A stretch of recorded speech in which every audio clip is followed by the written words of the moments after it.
బలహీనతను నన్ను జ్ఞాపకం చేసుకొనండి. కావాల్సిన నీ మాటలు నాకు అనుగ్రహిస్తూ రండి.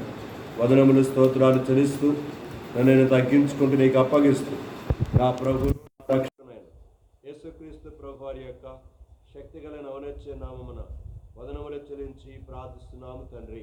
ఆమేన్.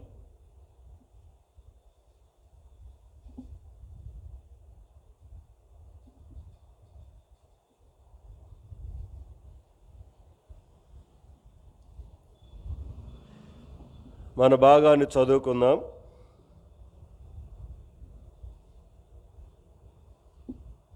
సమూయేలు మొదటి గ్రంథం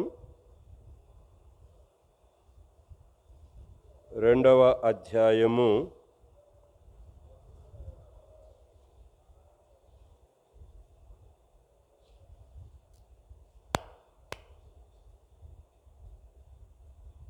'ఏమో అక్కడ ఖాళీ వదిలిపెట్టారు? రండి, రావటంతో గోళ్ళ కావాలి. ముసలమ్మలు ముసలాగా తాతయ్యలాగా తయారయ్యారు ఒక్కొక్కరు.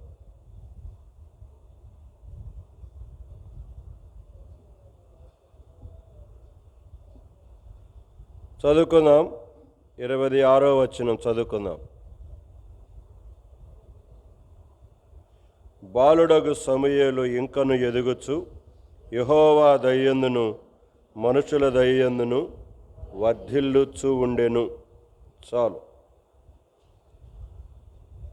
బాలుడైన సమూయేలు దేవుని దయలో మనుషుల దయలో వర్ధిల్లుతూ ఉన్నాడు. స్కూల్లో, కాలేజీలో, యూనివర్సిటీలో, ఆటలలో, ఇంకా రకరకాల పోటీలలో నేను ఫస్ట్ ఉండాలని కోరుకుంటారు.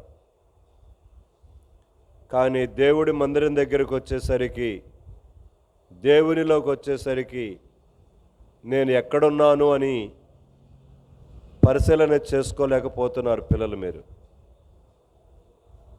నేను అదే చెప్తున్నాను మీకు.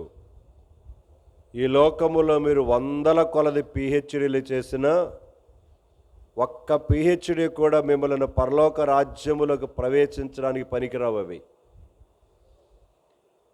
మీ చదువులు చదువుకోకపోయినా పర్వాలేదు, దేవునిలో నేర్చుకోవటానికి కొరకై, దేవునిలో ఎదగటానికి కొరకై మీరు ఆసక్తి చూపించినంత కాలం మీరు ఎంత పోగొట్టుకుంటారో ఇప్పుడు మీకేం తెలియదు.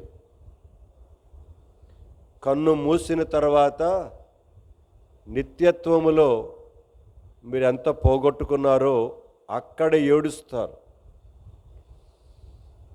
ఒకరోజు కాదు ఏడ్చేది, శాశ్వతంగా ఏడుస్తారు. పరలోకానికి ప్రవేశిస్తే అది కూడా చెప్తున్నాను. లేకపోతే యుగయుగాలు నిత్యమైన నరకాగ్ని గుండములో మీరు పడి కాలవలసినదే. మాకు యవ్వన కాలములో ఉన్నప్పుడు మాకు ఎవరు ఇట్లా నేర్పించలా. సంవత్సరానికి 1-2 యవనస్తులు కూడికలు ఉండే అంతే. కనుక అదిగో ఎవరైనా వచ్చినప్పుడు వాళ్ళ చేత పెట్టించేవాళ్ళు. సో చాలా సంఘాలలో యవనస్తులు కూడికలు లేవు.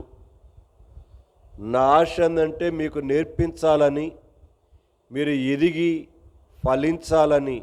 చదువులో కాదు, నాకు అసలు చదువుని గురించి అసలు ఆసక్తే లేదు. ఒక్క చదువుకుంటేనే నా జీవితము. చదువుకుంటే అందరు చదువుకుంటే ఇల్లు కట్టేవాడు ఎవడున్నాడు చెప్పండి? అర్థమవుతుంది నేను చెబుతున్న మాట. అందరూ చదువుకున్నారనుకో, మరి నీ ఇల్లు ఎవడు కడతాడు? అందరూ చదువుకున్నారనుకో, మా రాజులాగా పాలు ఎవడు తీసుకొస్తాడు మీకు? చెప్పండి, నవ్వుకొద్దు నేను చెబుతుంది. చదువే దేవుడు కాదు. 100 విద్యలు ఉన్నాయి భూమి మీద. మీరేదో చదివి ఉద్ధరిద్దాం అనుకుంటున్నారేమో. మీరు చదివికిన వాడికంటే సాకలాడు మేలనుంది సామెత. మిమ్మల్ని చూస్తుంటే నాకు అలాగ అనిపిస్తుంది అన్నమాట. మీరేదో ఉద్ధరిద్దామని ఏదో పెద్ద కింద మీద పడి తెగ చదువుతున్నారేమో మీరు. జ్ఞాపకం చేసుకోనండి, ఒక చదువే జీవితం కాదు, గుర్తుపెట్టుకోండి. చదువు దేనికంటే కొంచెం అక్షర జ్ఞానం నేర్చుకోవటానికి అంతే.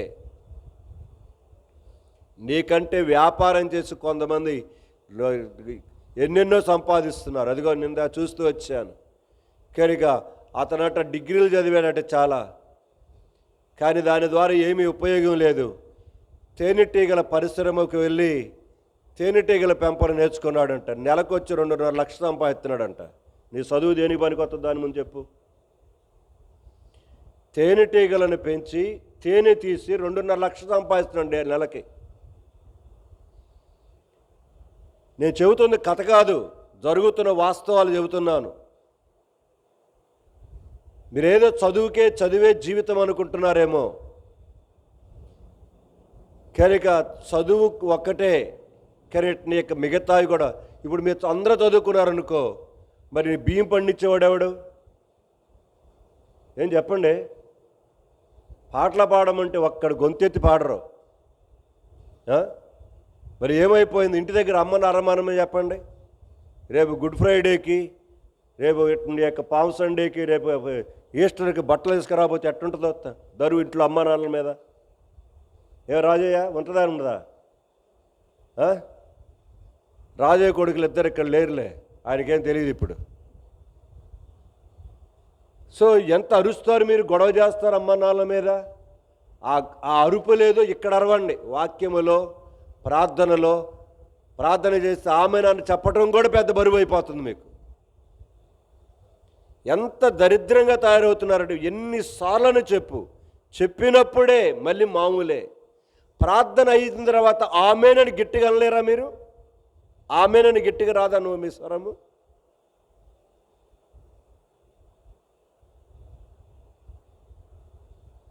యవనస్తులారా, దేవుని సన్నిధిలో దేవుని సేవకునిగా మీకు ప్రేమతో చెప్పుకుంటున్నాను ఈ విషయాలన్నీ కూడా. నేర్చుకోవాలన్న దేవునిలో తపన మీకు కానరావట్లేదు. నేను అదే బాధపడేది. దేవునిలో ఎదగాలన్న తపన మీలో కనబట్టలేదు. నేర్చుకోవాలి దేవునిలో, ఇంకా ఇంకా నేర్చుకోవాలన్న ఆసక్తి కనబట్టల్లా. రాత్రింబవళ్ళ చదవమంటే చదువుతున్నారు. సెలవులు వచ్చినాయిగా, సెలవుల్లో కనీసం కనుక ఆది కాండముగా 2 పుస్తకాలు 3 పుస్తకాలు చదివిన చేతులెత్తండి. 66 పుస్తకాల్లో మా స్టాలిన్ అన్న, మా అగిస్టన్ను, మీరు అందరు ఖాళీగా ఉన్నారు లేదు కదా. బైబిల్లో 66 పుస్తకాలు ఉన్నాయి. 66 పుస్తకాలు కనీసం 2 పుస్తకాలు 3 పుస్తకాలు చదివిన చేతులెత్తమంటున్నా. ఒక్కడు. మీరందరూ దేనికి ఏం చేస్తున్నారు? సెలవుల్లో గాడిదలు కాస్తున్నారా? గాడిదలు కాస్తున్నారా అంట. నేను ఎన్నిసార్లు చెప్తున్నాను మీకు, సెలవులు వచ్చినాయి అంటే బైబిల్ ఎక్కువగా చదువుకోండి, పరిశుద్ధ గ్రంథాన్ని ఎక్కువగా చదువుకోండి అని మీకు పదే పదే చెప్తున్నాను. మీకు అర్థమైనా కాకపోయినా ప్రార్థన చేసుకొని ఒక 2 నిమిషాలు చదవండి చదవండి చదవండి చదవండి. మీరేదో అనుకుంటున్నారు, నేను పదే పదే చెప్తున్నాను యవనస్తుల కోడికలో, మీరు చదువుకొని ఉద్ధరించబోయేది ఏమీ లేదు. క్రీస్తు ప్రభు యొక్క 2వ రాకడలో ఉన్నాం మనం. మీకు ఉద్యోగాలు వచ్చి కనుక మీరు సంపాదించే పరిస్థితులు ఏమీ లేవు. ఆ కాలము లేదు అని ముందలగానే చెప్తున్నాను మీకు నేను. మీరు ఏమన్నా అనుకోండి, ఎందుకంటే అలాంటి పరిస్థితులు వచ్చేసాయి. కనుక మరి ముఖ్యంగా క్రైస్తవులకు ఇంకా గడ్డి రోజులు వచ్చాయి దగ్గరికి. నువ్వు ఉంటే యేసు ప్రభులోనే ఉండాలి, లేకపోతే లోకంలోనే ఉండాలి. 2 ఎక్కడుంటావో తేల్చుకోవాలంతే. రాబోయే రోజుల్లో నేను అటు ఉంటాను ఇటు ఉంటానంటే కుదరదు. అది కూడా చెబుతున్నాను మీకు పదే పదే. రాబోయే రోజుల్లో తినటానికి ఉన్నా లేకపోయినా, స్కూళ్ళల్లో కాలేజీల్లో మీకు అడ్మిషన్స్ దొరికినా దొరకకపోయినా, మీ భవిష్యత్తు విషయంలో మీ జీవితములలో మీరు అనుకున్నది జరిగినా జరగకపోయినా, దేవునిలో ఎదుగుతున్నారా లేదా అది చూసుకోండి. దేవునిలో ఎదుగుతున్నారా లేదా చూసుకోండి, అది చెబుతున్నాను. 100 సంవత్సరాలు భూమి మీద మనం బతకబోట్లేదు. 10 సంవత్సరాలు కూడా లేదు క్రైస్తవుడికి. బాలుడైన సమూయేలు దేవుని యొక్క సన్నిధిలో ఉండి దేవుని దయలో మనుషుల దయలో వర్ధిల్లుతూ అనేకులకు దీవెనకరంగా చేయబడుతున్నాడు. తన జీవితాన్ని మనకు ఎంతగానో ఒక సవాలుగా పరిశుద్ధ గ్రంథములో వ్రాయించి పెట్టాడు. అలాంటి యొక్క బాలురము బాలికలమే మనమందరం. అక్కడి నుంచి యవన కాలములకు వచ్చిన వారమే, ఆ తర్వాత ఇంకొంచెం ఎదిగిన వారమే.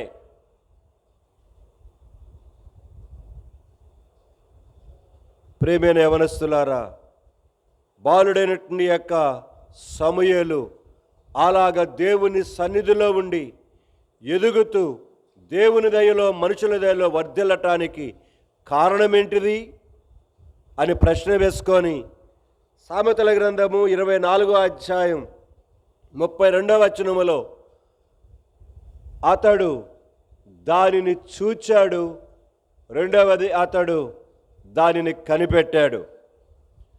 చూచి యోచన చేశాడు, కనిపెట్టి బుద్ధి తెచ్చుకుంటూ వచ్చాడు. సో మీకు ఎన్నిసార్లు చెబుతున్నా, మీకు బుద్ధి తెచ్చుకోవడానికి కొరకై మీకు ఇష్టపట్టలేదు. మీరు బైబిల్ చదువుకోవడం, ఈరోజు బైబిల్ చదివిన చేతులు ఎత్తండి, ఒక అధ్యాయం అన్నా ఈరోజు. మిగతా వాళ్ళు ఎవరు చదవలా. మా జాన్సన్కి ఎన్నిసార్లు చెబుతున్నా కూడా బైబిల్ నేర్చుకోవట్లా. ఎరా ధనలక్ష్మి అది చెప్పట్లేదా? ఇట్టడు గోకొట్టున్నాడు. కుర్రాడు నువ్వు సత్యదాకా నేర్చుకోవచ్చు, అది గుర్తుపెట్టుకో. నీకు బాప్తీసం తీసుకున్నప్పుడే చెప్పా, బైబిల్ చదవటం నేర్చుకో. ఈ పాటికి ఎప్పుడో వచ్చేసేయాలి నీకు. మొన్న చూశాను ఒక వీడియోలో, అలా కొడుకు చెబుతున్నాడు వాళ్ళ నాన్న గురించి. 50 సంవత్సరాల వయసులో చదవటం ప్రారంభించాడంట. ఎప్పుడంట? 50 సంవత్సరాల వయసులో ప్రారంభించి పిహెచ్డి చేశాడంట. చదువుకోవాలని ఆశ ఉండాలి మీకు. 50 సంవత్సరాలు అంటే ఎంత వయసు ఉంటుంది? మనవాళ్ళు పుట్టుంటారు కదా, మనవాళ్ళు పుట్టుంటారు, మనవరాళ్ళు పుట్టుంటారు. మనవరాళ్ళు పుట్టినప్పుడు మనవాళ్ళు పుట్టిన సమయంలో చదువుకొని పిహెచ్డి చేశాడంట. చదువుకు వయసుతో నిమిత్తము లేదు. ఎందుకు నేను చెప్తున్నానంటే, పరిశుద్ధ గ్రంథాన్ని చదువుకోండి. చదువు రాకపోతే నేర్చుకోండి. ఒక అరగంట కేటాయించండి, ఒక గంట కేటాయించండి దానికి. యవనస్తులు మీరు చదువుకోకపోతే ఇంకెవరు చదువుకుంటారు? ఇప్పుడు చదువుకోకపోతే ఇంకెప్పుడు చదువుతారు దేవుని సన్నిధిలో వాక్యాన్ని? రేపు చదువుకోవాలి కూడా టైం దొరకదు నీకు రాబోయే రోజుల్లో. సో జ్ఞాపకం చేసుకుంటున్నాను, మిమ్మల్ని భవిష్యత్తును ఉద్దేశించి చెబుతున్నాను ఈ మాటలు. మీరు వింటారా మేలు పొందుతారు, వినకపోతారా నష్టపోతారు మీరే. అది చెప్పక చెడిన వాళ్ళు చాలామంది ఉన్నారట. మీరు చెప్పినా కూడా చెడిపోతున్నారు మీరు. అది నా బాధ. చెబుతున్నా కూడా నేర్చుకోవడానికి కొరకు తపన రావట్లే మీలో. సో సామెతల గ్రంథము 24వ అధ్యాయం 32వ వచనములో ఆ 2వ భాగాన్ని మనం తీసుకున్నాం. అతడు బుద్ధి తెచ్చుకున్నాడు. ఎస్, ప్రతి దినం బుద్ధి తెచ్చుకొని, బుద్ధి లేని వాళ్ళమైన మనము జాగ్రత్తగా నడుచుకోవలసిన బాధ్యత మన మీదే ఉంది. నన్ను గురించి నేనే బుద్ధి తెచ్చుకొని నడుచుకోవాలి. నిన్ను గురించి నువ్వే బుద్ధి తెచ్చుకొని నడుచుకోవాలి. ఎవడు తింటే వాడికి ఆకలి తీరద్ది, ఎవడ స్నానం చేస్తే వాడి యొక్క ఒంటి మీద ఉన్న గబ్బు పోద్ది, దుర్వాసన పోద్ది, ఎవడ పరీక్ష రాస్తే వాడు పాస్ అవుతాడు.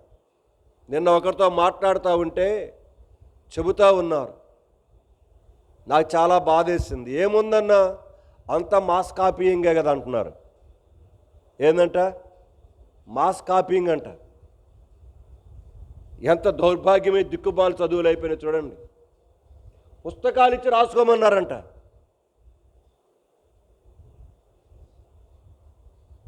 ఇక చూడండి, చదువుకునేవాడు ఎంత బాధపడతాడో. పుస్తకాలు ఇచ్చి రాసుకోండి అని చెప్తూ తర్వాత ఇన్విజిలేషన్ చెప్పేస్తున్నారంట ఆన్సర్స్. ఒక ఆయన అయితే ఇన్విజిలేషన్ అక్కడ పెట్టేసి ఆ కాలేజీ ఆ స్కూల్ నుండి అక్కడ టీచర్ వచ్చి ఆ స్టూడెంట్స్ మొత్తానికి చెప్పేశాడంట ఆన్సర్స్. ఇన్విజిలేటర్ అట్టనే ఉన్నాడంట.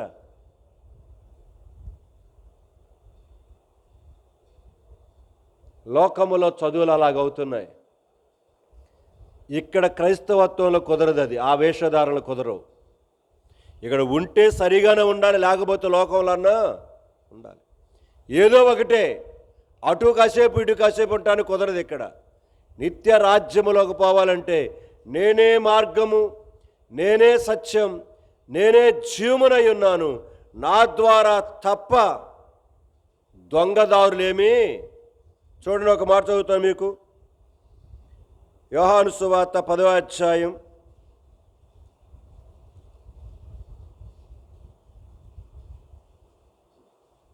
యోహాను సువార్త 10వ అధ్యాయం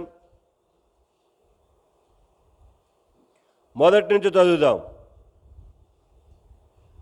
గొర్రెల దొడ్డిలో ద్వారమున ప్రవేశింపక వేరొక మార్గమున ఎక్కువాడు దొంగయు దోచుకొనువాడనై. వీడేం చేస్తున్నాడంటే రెండోవాడు ద్వారమున ప్రవేశించట్లేదంటే వీడు ఏం చేస్తున్నాడంటే గోళ్ళెక్కి, ఇక్కడ రాయబడిన మాట అదే, వేరొక మార్గమును ఎక్కువాడు దొంగయు మెడబెట్టి బయటికి నెడతాడు. అక్కడ తెలుసునా, మెడబెట్టి బయటికి నెడతాడు. ఎందుకంటే గొర్రెల పోవు ద్వారము ఆయనే. యేసు ప్రభు ద్వారా మాత్రమే నువ్వు రావాలి లోపలికి. నువ్వు చదువుకున్నావా, చదువుకోలేదా, పిహెచ్డి చేసావా, ఉద్యోగం చేస్తున్నావా, లేకపోతే ఉద్యోగం చేయట్లేదా, ఇవేమో అడగడు దేవుడు. నా ద్వారము గుండా లోపలికి వచ్చావా లేదని అడుగుతాడు అంతే. షార్ట్ కట్ మెథడ్లు ఏమీ లేవు దేవుని పరలోక రాజ్యానికి వెళ్ళటానికి. లంచాలిచ్చి మోసం చేసి వెళ్ళే దారులు ఏమీ లేవు అక్కడికి, అది ఖచ్చితం.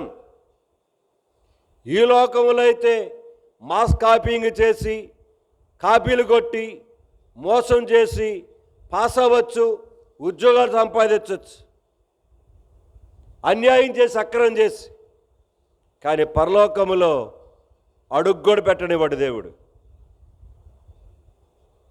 సో జ్ఞాపకం చేసుకోనండి. అందుకని మీకు చెబుతున్నాను పదే పదే, మీ చదువుని గురించి నాకు అసలు దాని గురించి పట్టింపే లేదు. మీరు మారు మనసు పొందుతున్నారా లేదా, అది నాకు కావాల్సింది. అసలు ఇంతకాలము ప్రకటించిన తర్వాత మారు మనసు పొంది దేవుని రాజ్యంలో పోకపోతే నీకంటే భ్రష్టుడు ఎవడున్నాడు? నీకంటే దరిద్రాలు ఎవరు ఉండరు భూమి మీద. ఇన్ని సంవత్సరాలు వాక్యం విని విని విని విని లోకములో కలిసిపోతే చివరికి విడిచిపెట్టబడి పాతాళములోకి వెళ్ళిపోతాం. ఆ సమయం కూడా దగ్గరకు వచ్చిందని చెబుతున్నాను మీకు నేను. కాబట్టి జాగ్రత్త కలిగి ఉండండి. ఈరోజు బుద్ధి తెచ్చుకొని మనం జీవించవలసిన ఒక మాటను గురించి జ్ఞాపకం చేసుకొని మనం ముగించుకోవడానికి ప్రయత్నం చేద్దాం. కీర్తన గ్రంథము 19వ అధ్యాయంకి వెళ్దాం. కీర్తన గ్రంథము 19వ అధ్యాయం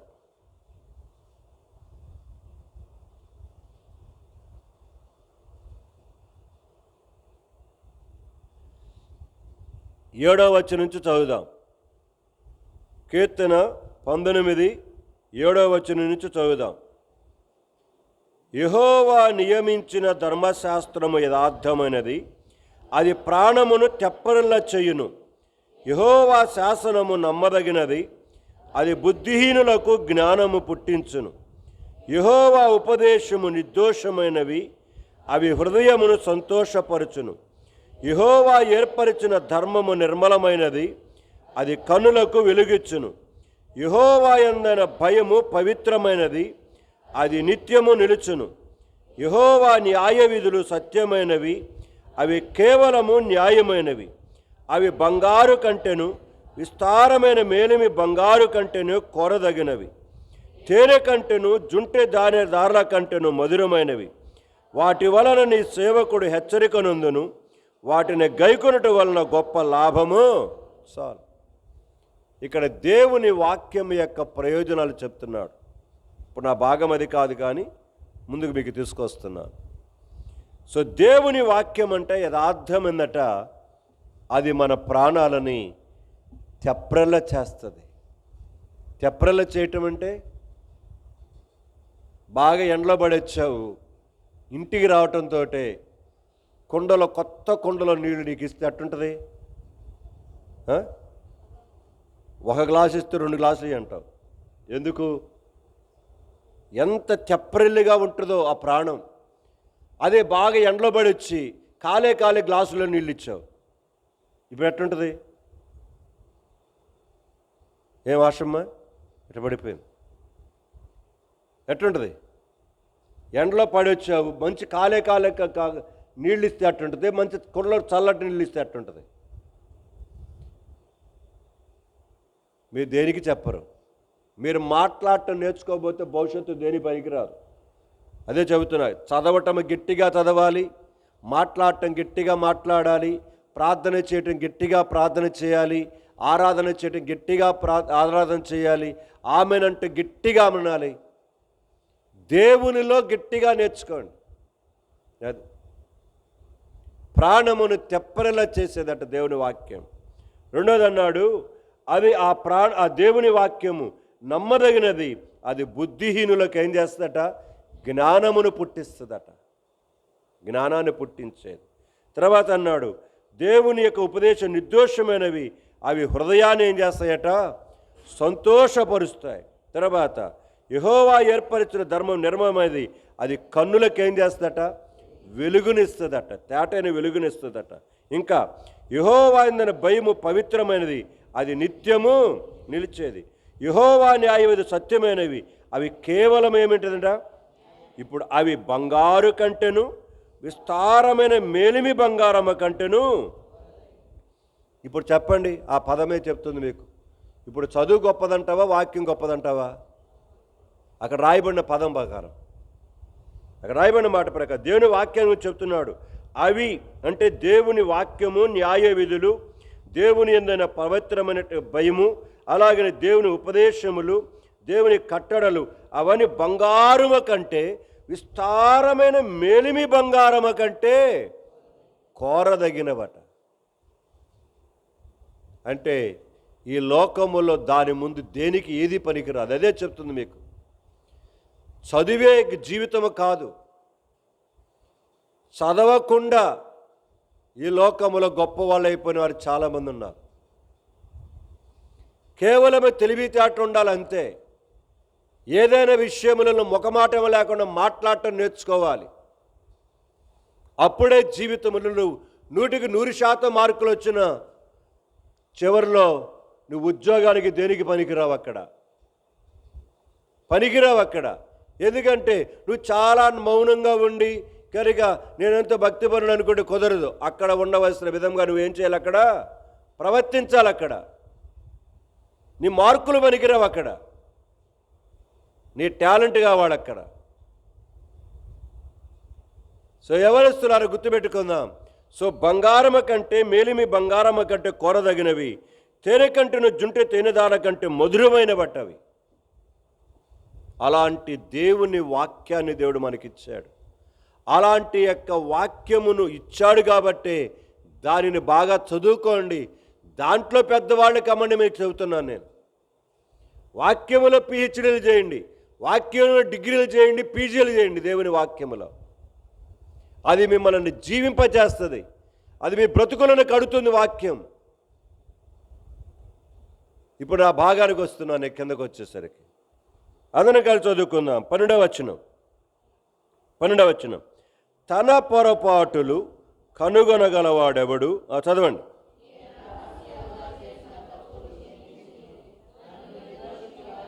చాలు, మొదటి మాటే.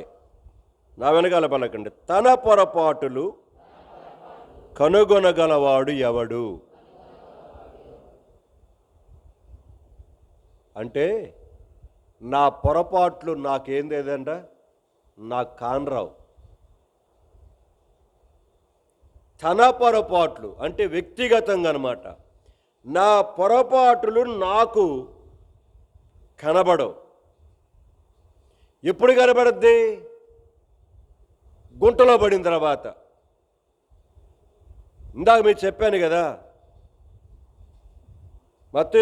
లూకా సువార్త కొన్ని ఉదాహరణలు చెప్తాను మీకు అర్థం కావడానికి.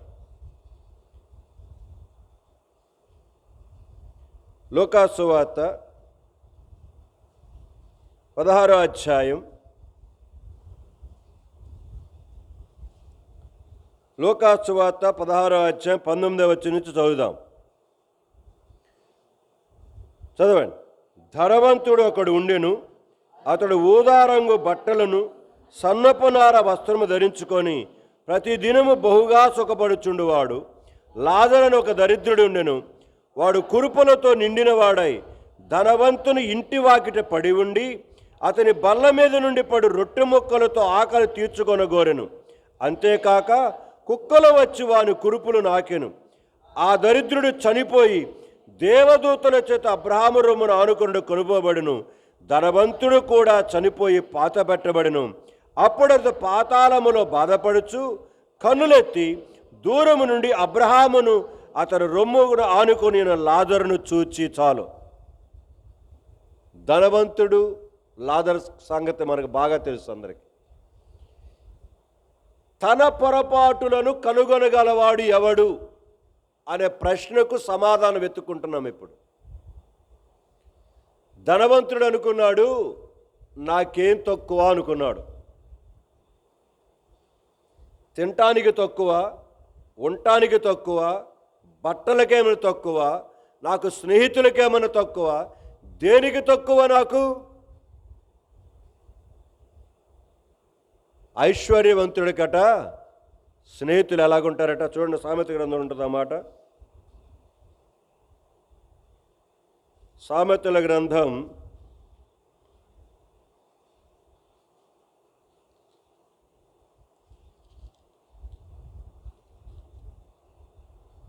19వ అధ్యాయం.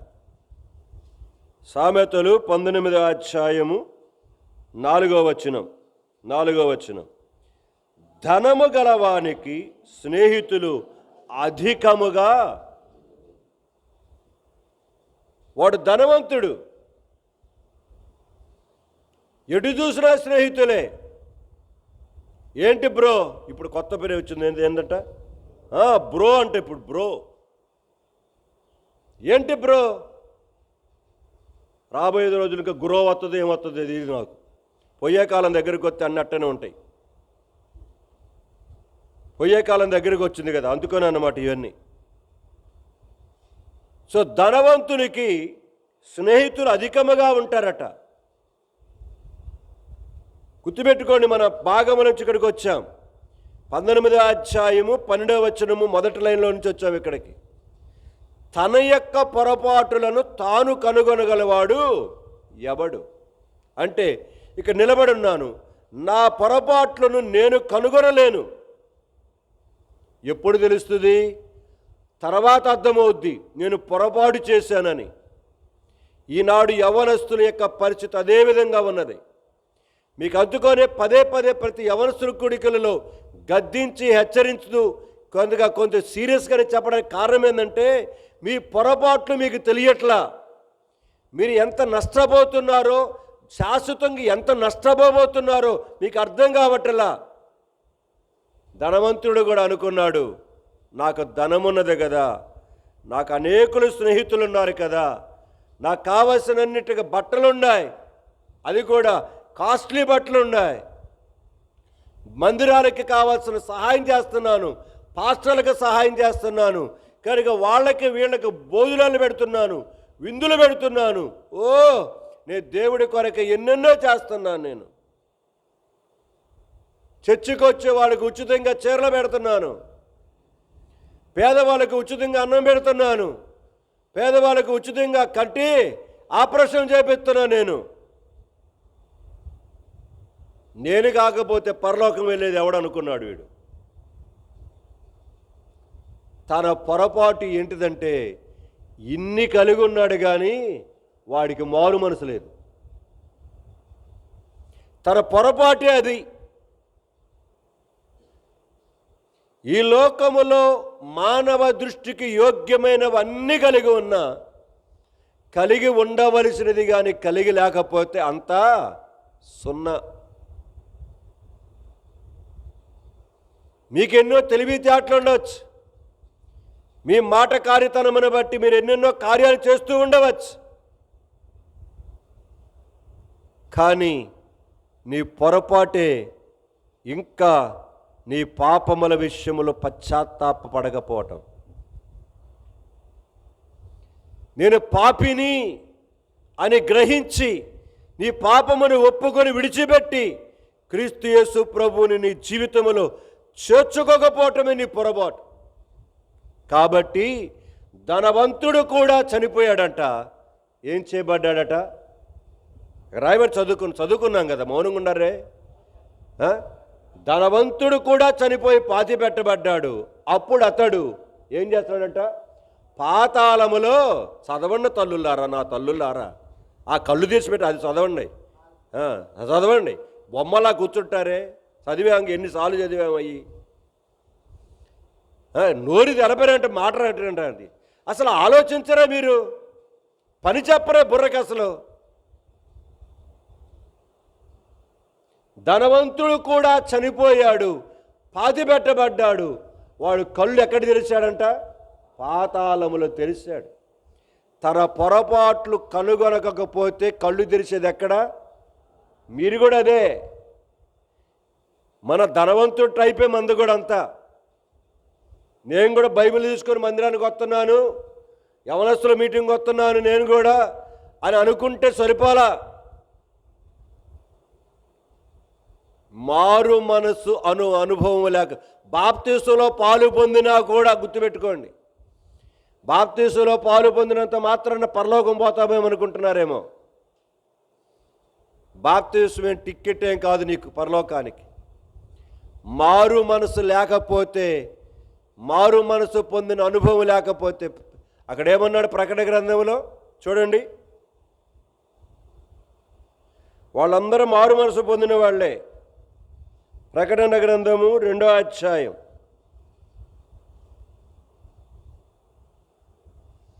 5వ వచనం చదువుదాం అందరం. రే బైబిల్ది, ఆడు నిద్రపోతున్నాడు, ఆడు పోయాడు, నిద్రపోవటం వాడికి. వాడు కుంభకర్ణుడు అయ్యాడు, పొట్ట నిండా బాగా తింటున్నట్టున్నాడు బాగా. చదువు, బైబిల్ చదువు, నిద్రపోతున్నాడు. నీవు ఏ స్థితిలో నుండి పడితివో అది జ్ఞాపకము చేసుకొని మారు మనసు పొంది ఆ మొదటి క్రియలను చెయ్యము. అట్లు చేసి నీవు మారు మనసు పొందితేనే సరి, లేని ఎడలా నేను నీ ఎద్దుకు వచ్చి నీ దీపస్తంభమును దాని చోట నుండి తీసి దేవుడు లాగి అవతల పడేస్తాడట. ఎందుకు? క్రియలు లేని విశ్వాసము సచ్చిన దానికి లెక్కే. బాప్తిసం తీసుకుంటే పరలోకం పోతాం అనుకుంటున్నారేమి మీరు యవనస్తులు? క్రియలు లేకపోతే సున్నా. అందుకని చెబుతున్నాడు అక్కడ, కనుక ఏ స్థితిలో నుండి పడితే అది జ్ఞాపకము చేసుకొని మారు మనసు పొంది ఆ మొదటి క్రియలు చెయ్యి. దేవుని భయం కలిగి చెయ్యి, ఆయన చూస్తున్నాడని చెయ్యి.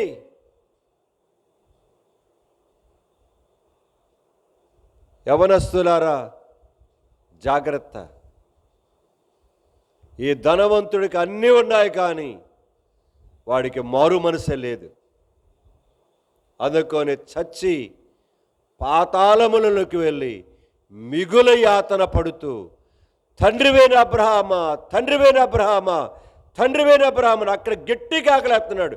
ఇక్కడేమన్నా తండ్రివైన అబ్రహామా, తండ్రివైన అబ్రహామా అని అన్నాడు. ఆడగల్లి ఏం చేస్తున్నాడు ఇప్పుడు వద్దన్న కూడా ఆకలేస్తున్నాడు అక్కడ. అవు రేపు కేకలు వేయాల్సి వస్తుంది, గుర్తుపెట్టుకోండి. సో తన పొరపాటులను తాను ఏం చేయలేకపోయాడు, ఎరగలేక తాను ఈ లోకములో ఏదో గొప్పదనుకున్నాడు. జాగ్రత్త యవనస్తులారా, మన పొరపాటులు ఎక్కడెక్కడ ఉన్నాయో దానిని పరిశీలన చేసుకుందాం. ఇది మొదటి విషయం. రెండో సందర్భంకి వెళ్దాం రండి. దినవృత్తాంతాల 22వ గ్రంథం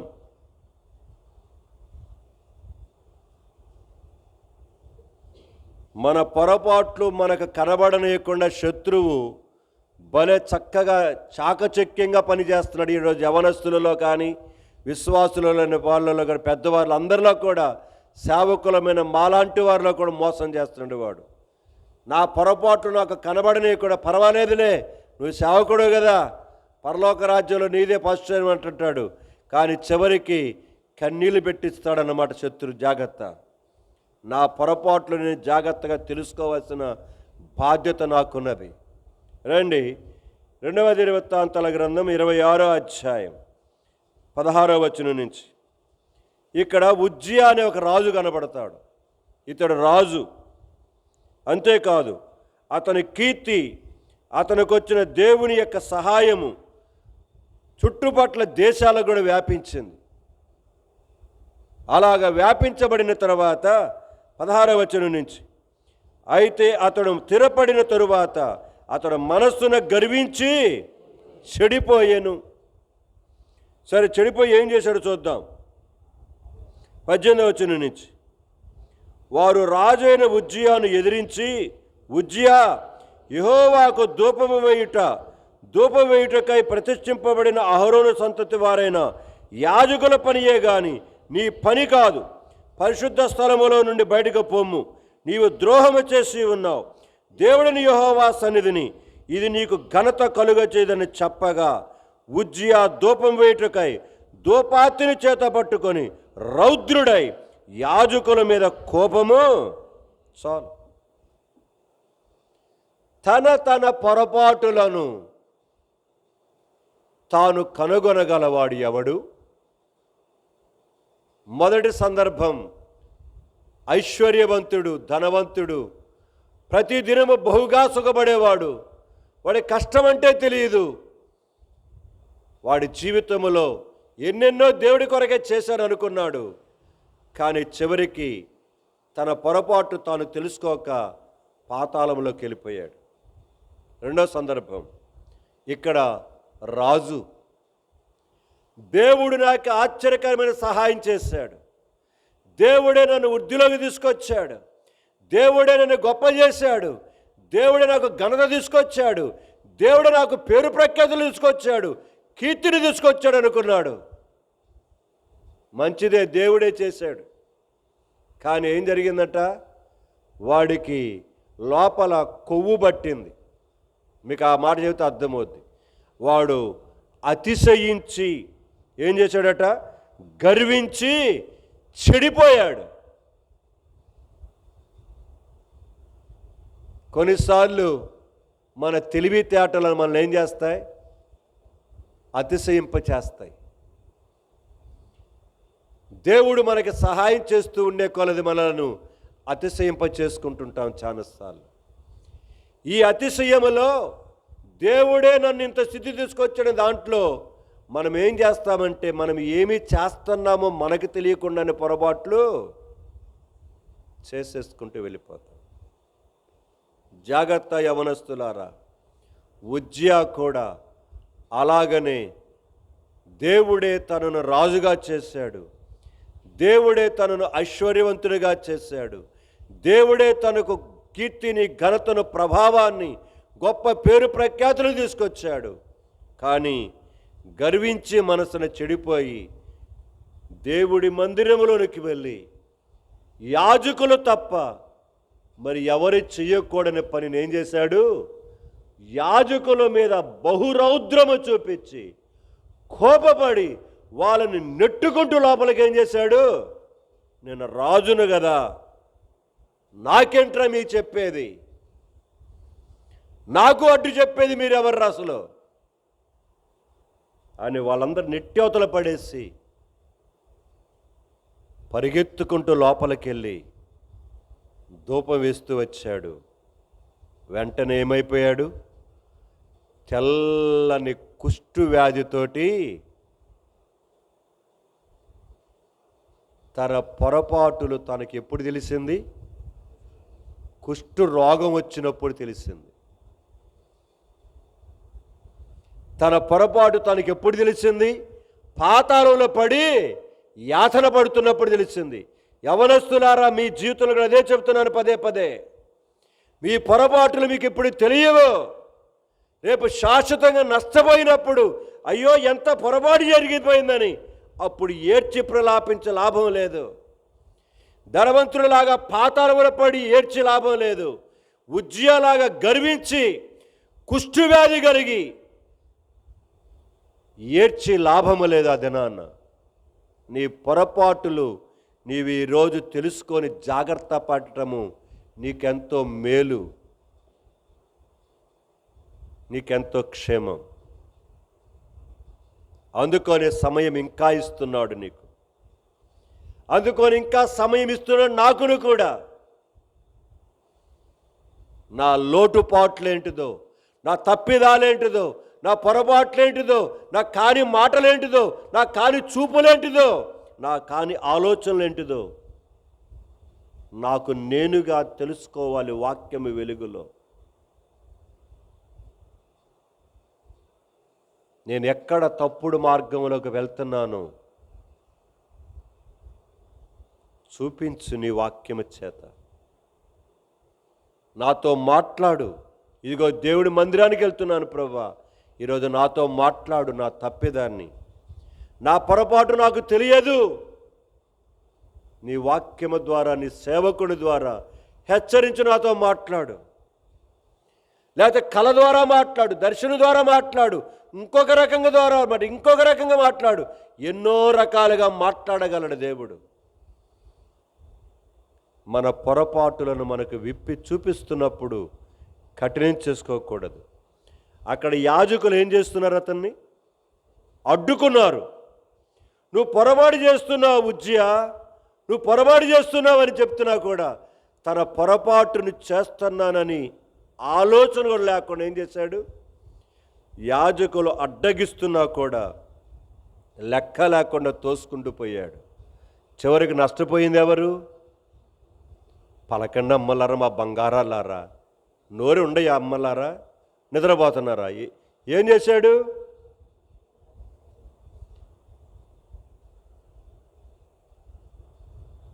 మిమ్మల్ని ఎంత పురుకొలపదామన్నా మీలోంచి నోట్లోంచి మాట రానిలేకపోతున్నాను. నేను రానిలేకపోతున్నాను.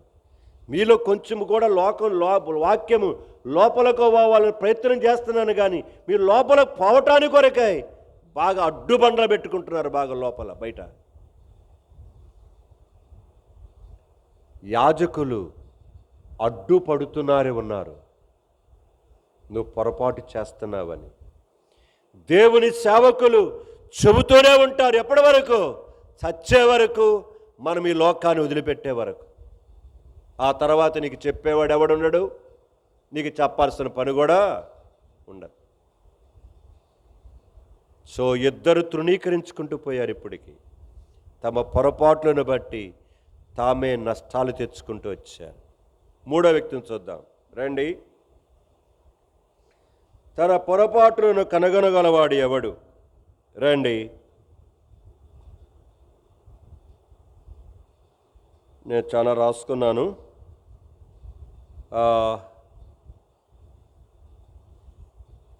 మొదటి రాజుల గ్రంథంకి వెళ్దాం. రాజుల మొదటి గ్రంథము 13వ అధ్యాయం. 13వ అధ్యాయం మొదటి నుంచి చదువుదాం. రాజుల మొదటి గ్రంథము 13వ అధ్యాయం మొదటి నుంచి. అంతటా దైవజనుడైన ఒకడు యెహోవా చేత సెలవు నుండి యూదా దేశము నుండి బేతేలునకు వచ్చెను. ధూపము వేయుటకై యరొబాము అతను ఆ బలిపీఠమునొద్ద నిలుచుండగా ఆ దైవజనుడు యెహోవా ఆజ్ఞ చేత బలిపీఠమునకు ఈ మాట ప్రకటన చేసెను. బలిపీఠమా, బలిపీఠమా, యెహోవా సెలవిచ్చేదేమనగా దావీదు సంతతిలో యెషయా అనే ఒక శిశువు పుట్టును. నీ మీద ధూపం వేసిన ఉన్నత స్థలము యొక్క యాజకులను అతడు నీ మీద అర్పించును. అతడు మనుష్య శల్యములను నీ మీద దహనమును. ఈ బలిపీఠము బద్దలైపోయి దాని మీద నువ్వు బుగ్గి వలిగిపోయే యెహోవా సూచనను చెప్పి ఆ దినమున ఆ ప్రవక్త సూచన ఒకటి ఇచ్చెను. బేతేలునందున్న బలిపీఠమునకు వచ్చి ఆ దైవజనుడు ప్రకటించిన మాట రాజైన యెరోబాము విని బలిపీఠము మీద నుండి తన చెయ్యి చాపి వారిని పట్టుకొనమని చెప్పగా అతడు చాపిన చెయ్యి ఎండిపోయెను. దాని వెనుక తీసుకొనుటకు అతనికి శక్తి. మూడోవాడు వీడు యెరోబాము. తన పొరపాటులను ఏంటిది, మన సబ్జెక్ట్ ఏంటిది కొంచెం చెప్పాలి. ఏంటిది? తన పొరపాటులను కనుగొనగలవాడు ఎవడు? ఇద్దరు జ్ఞాపకం చేస్తా. మూడో వ్యక్తి ఇప్పుడు ఇతని పేరేం పేరు? యెరోబాము. యెరోబాము ఏం చేస్తున్నాడు ఇక్కడ? బలిపీఠము దగ్గరకు వచ్చి ఆ బలిపీఠం మీద నిలబడి అక్కడ ధూపం వేయబోతున్నాడు. కనుక బలర్పించబోతున్న బలిపీఠము వద్ద నిలిచి ఉండగా వచ్చాడనమాట. బలిపీఠమా అని ఆ దైవజనుడు ఏం చేస్తున్నాడు? ఆ బలిపీఠమును గురించి ప్రవచిస్తున్నాడు. దేవుడు చెప్పాడు, నువ్వు వెళ్ళు అన్నాడు. దేవుడు బలిపీఠమును గురించి, అక్కడ జరగబోయే సంఘటనల గురించి ప్రవచిస్తూ ఉంటే యెరోబాము ఏం చేశాడు? కోపం వచ్చి దైవజన్ను పట్టుకోమని ఏం చేశాడు? చెయ్యట దాచాడు. అంతే, పట్టుకుంటారామండి అన్నాడు. చాచిన చెయ్యి చాచినట్టే కానీ ఏమైపోయిందట? ఎండిపోయిందంట. నువ్వు అక్కడ తప్పు చేస్తున్నావు. ఏంటిది? బలిపీఠం మీద బలి అర్పించటము, నైవేద్యం అర్పించడం నీ పని కాదు. నువ్వెవడవు? ఉజ్జియాలాగా నువ్వు రాజు. నీ పని ఏంటంటే పరిపాలన చేసుకోవటం వాడికి నీ పని. కానీ నువ్వేం చేశావు? బలిపీఠం కట్టి బలిపీఠం మీదకి ఏం చేశావు? బలి అర్పించడానికి వచ్చావు. అప్పటికి ప్రవక్త వచ్చి ఏం చేస్తున్నాడు? అడ్డుకుంటున్నాడు. నువ్వు తప్పు చేయబోతున్నావు, నువ్వు పొరపాటు చేయబోతున్నావు, జాగ్రత్త అని చెబుతావంటే చెప్పిన ప్రవక్తను ఏం చేయబోయాడు? పట్టుకొని చంపేవాడో లేకపోతే ఇంకేం చేశాడో మనకు తెలియదు. యవనస్తులారా, చాలాసార్లు యవన కాలములో మనము కూడా అదే విధంగా ఉంటాం. నాకెవ్వరు చెప్పాల్సిన పని లేదు, నాకు అన్నీ తెలుసు అనుకుంటుంటాం. అలాగనే జీవిత యాత్రలో యెరోబాములాగా మనము కూడా మనకు తెలియకుండానే మనము పొరపాట్లు చేసుకుంటూ మన చేతులారా మన నెత్తి మీదకి శాపాలను తెచ్చుకుంటూ ఉంటాం. ఈనాటి యువతరం యొక్క పరిస్థితి ఇది. ఈనాటి యువతరం యొక్క పరిస్థితి ఇది. యవనస్తులారా, అట్టి దుస్థితిలోనికి వెళ్ళవద్దని ప్రేమతోటి మీకు బ్రతిమలాడుకుంటూ జ్ఞాపకం చేస్తుంటున్నాను. దేవుని వైపు చూద్దాం, దేవుని కొరకు నిలబడదాం. నీ పొరపాటు నీకు చూపిస్తున్నప్పుడు అక్కడ యాజకులు చెబుతూ వచ్చారు, ఇక్కడ వచ్చిన దైవజనుడైన ప్రవక్త చెబుతూ వచ్చాడు. వినలా ఇద్దరు కూడా. 2, 3 అయిపోయినాయి. 4 చూద్దాం రండి. తన పొరపాటులను తాను కనుగొనకుండా నష్టపోయినట్టు యొక్క మరొకను చూద్దాం. రాజుల మొదటి గ్రంథమే 2వ అధ్యాయానికి వెళ్దాం.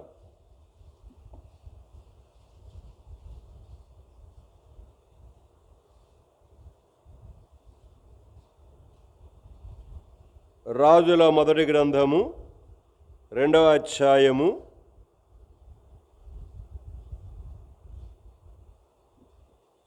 'క్షమించండి, ఇది కాదు,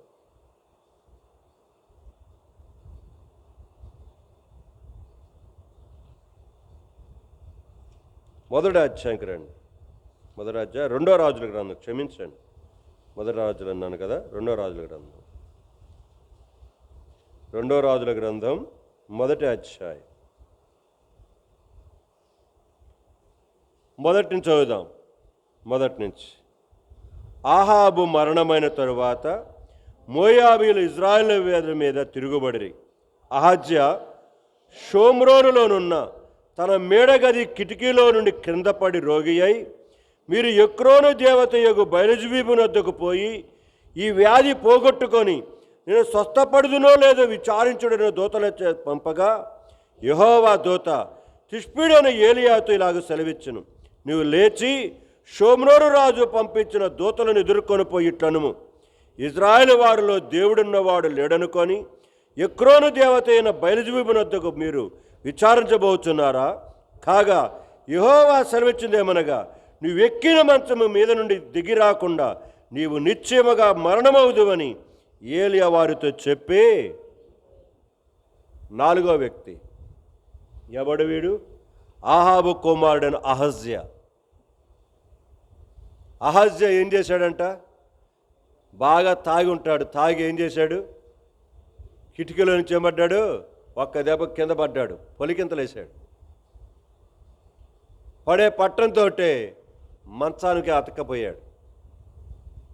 ఇప్పుడు అహజ్యా నేను చస్తానో బతుకుతానో అని మీరు వెళ్ళి, అక్కడ ఎక్రోను దేవత ఉంది ఆ దేశంలో, వెళ్ళి ఆ దేవత దగ్గరికి వెళ్ళి ఏం చేయండి?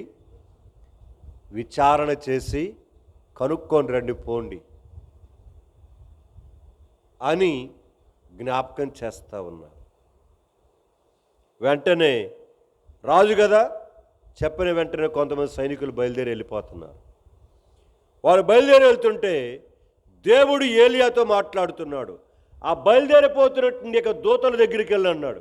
వెళ్ళాడు, వాళ్ళకి మాట చెప్పన్నాడు, అహజ్యా ఎక్రోను దేవత దగ్గరికి విచారణ చేయడానికి పోతున్నాడు, ఇక్కడ దేవుడున్నవాడు ఒకడు ఉన్నాడన్న సంగతి విడిచిపెట్టి ఎక్రోను దేవతకు పంపిస్తున్నాడు, ఎక్కిన మంచం మీద దిగి రావకుండా చస్తావని నువ్వేం చేయమని చెప్పాడు?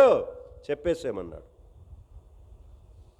అహజ్యా తాను చేస్తున్న పొరపాటును తాను ఎరుగకుండానే బరి తెగించి ప్రవర్తిస్తూ ఉన్నాడు.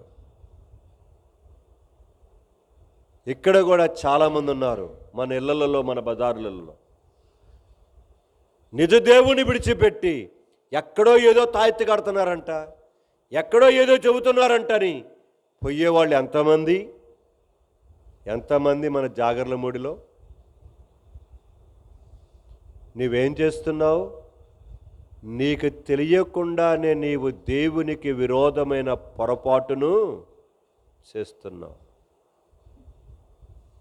యవనస్తులారా, ఈ రాత్రికాల సమయంలో నీ జీవిత యాత్రలో ఇలాగ ఎన్ని రకాలుగా నీకు తెలియకుండానే నీవు పొరపాట్లు చేసుకుంటూ దేవునికి కోపాన్ని రేపుతున్నావో నాకైతే తెలియదు. నేను ఇక్కడ ముగించేస్తా.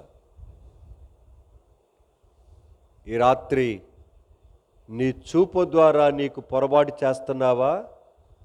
నీ ఆలోచన ద్వారా నువ్వు పొరపాట్లు చేస్తున్నావా? నీవు కూర్చొని స్థలములలో పొరపాటుగా కూర్చుంటున్నావా? జాగ్రత్త. యవనస్తులుగా మీరు బైబిల్ చదువుకోకుండా ఉంటున్నారా? అది కూడా పొరపాటే. వాక్యము చదువుకోకుండా వెళ్ళిపోతున్నారా? అది కూడా పొరపాటే. దేవుని దగ్గర దేవుడు చేసిన మేలన్నిటిని బట్టి దేవుని స్తుతించకుండా ఉంటున్నారా? అది కూడా పొరపాటే. మీ అవసరతల కొరకై దేవుడి మీద ఆధారపడి ప్రార్థన చేసుకోకుండా ఉంటున్నారా? అది కూడా పొరపాటే. దేవుడి మందిరానికి రాకుండా ఉంటున్నారా? అది కూడా పొరపాటే. ఎన్ని పొరపాట్లు చేస్తున్నారు.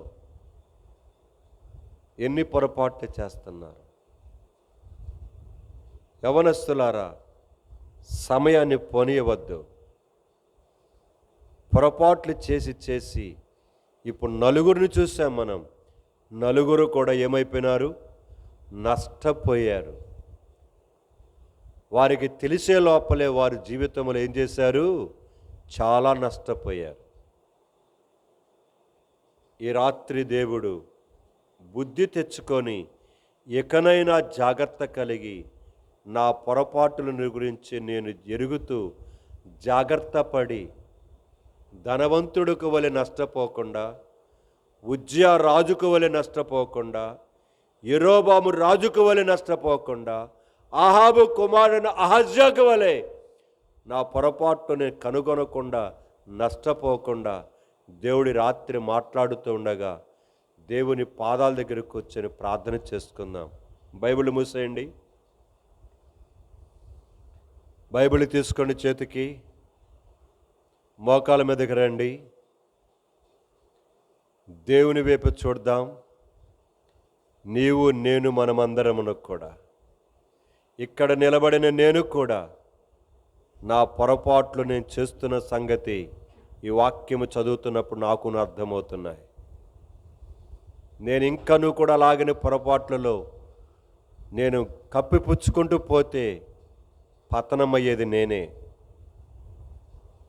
తీవ్రంగా నష్టపోయేది నేనే, వినకపోతే నష్టపోయేది నువ్వు నేనే.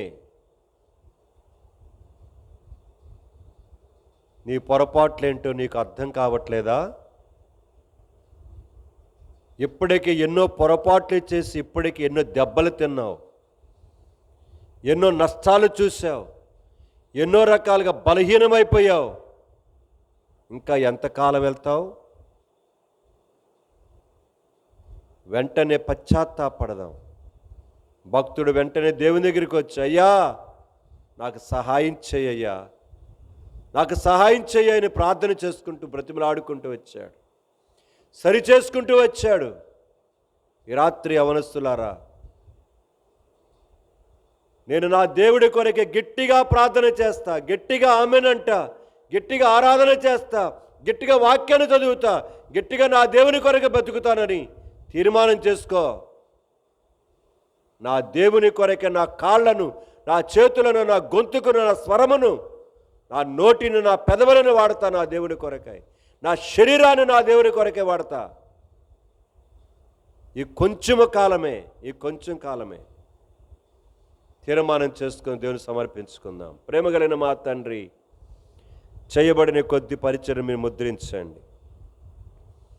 యవనస్తులైన పిల్లలలో మీ లోతైన కార్యాన్ని జరిగించండి. వారిలో ఉన్నటువంటి యొక్క నిర్లక్ష్యం, సోమరితనం, అజాగ్రత్త ఈ దినాలలో యవనస్తులలో ఎక్కువగా చోటు చేసుకుంటున్నది.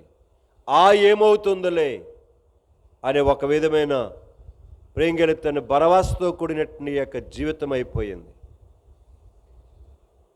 చివరికి తన పొరపాట్లు తాను తెలియక నలుగురు నష్టపోయారు. ఇప్పుడు వారికి వెళ్ళి ఇక్కడ ఉన్న పిల్లలు ఉండకుండా, యవనస్తులు ఉండకుండా మీరు జాగ్రత్త పరచండి.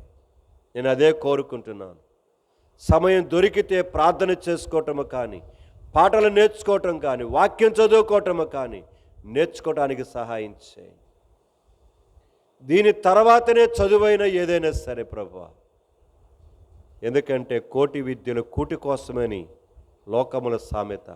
కోటి విద్యలు ఏవి కూడా పరలోక రాజ్యానికి కొంచెము కూడా చేర్చవు మమ్మల్ని. ప్రభు, మమ్మల్ని పరలోక రాజ్యములు చేర్చే దాని కొరకై ఎక్కువ శ్రద్ధ తీసుకోవడానికి సహాయం చేయండి. అలానే బిడ్డల యొక్క చదువుల కొరకు వారికి కావాల్సిన జ్ఞానము దయచేయండి, వారికి కావాల్సిన జ్ఞానాత్మను దయచేయండి.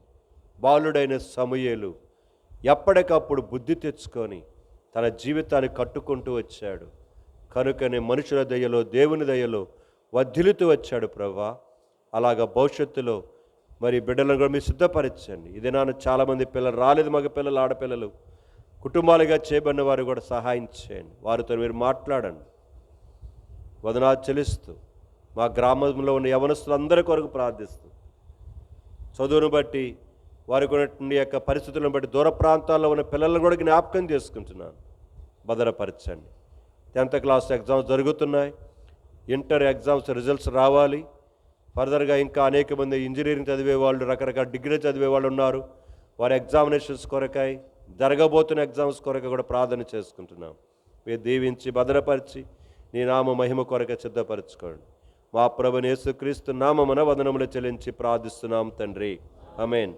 తండ్రి అయిన దేవుని యొక్క ప్రేమయు, కుమారుడైన ప్రభుని యేసుక్రీస్తు వారి కృపయు, పరిశుద్ధాత్మకును సహవాసం చేరిన మనకని సర్వలోకములు చెదిరిన తన బిడలకును సర్వకాలము తోడై ఉండునుగాక.